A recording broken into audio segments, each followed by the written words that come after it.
High, good morning. আবার একটা সকাল আর হচ্ছে আমি সকাল সকাল একটু ডাব খাবো কারণ শরীরটা একদম ভালো না।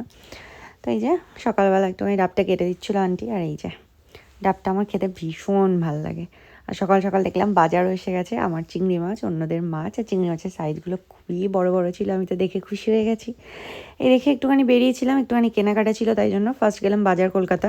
তো বাজার কলকাতায় অনেক কিছু দেখলাম কিন্তু কিছুই পছন্দ হলো না।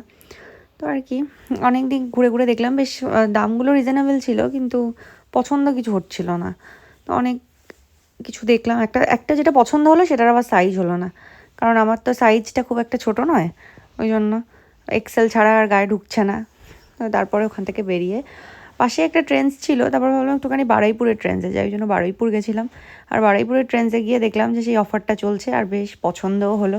এই করতে করতে দেরি হয়ে গেছিলো, ওই জন্য তাড়াতাড়ি বাড়ি চলে এলাম আর এসেই খেতে বসে গেছি।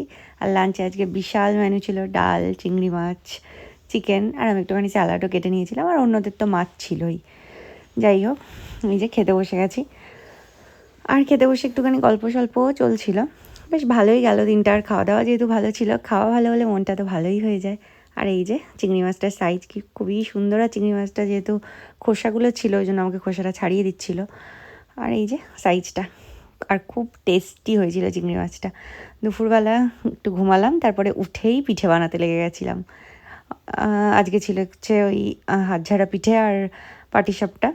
তো ওইটাই একটুখানি বানাচ্ছিলাম, আমি কোনোদিন বানাইনি, তো ফার্স্ট টাইম ট্রাই করলাম, বেশ ভালোই লাগলো পিঠে বানাতে।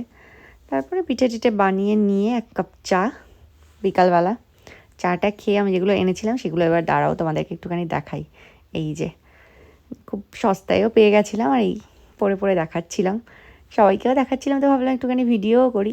আর জামাগুলো না বেশ পছন্দও হয়েছে আমার, যেহেতু আমার সাইজে হচ্ছিল না অন্য জামাগুলো, এই জন্য। যাই হোক, টাটা।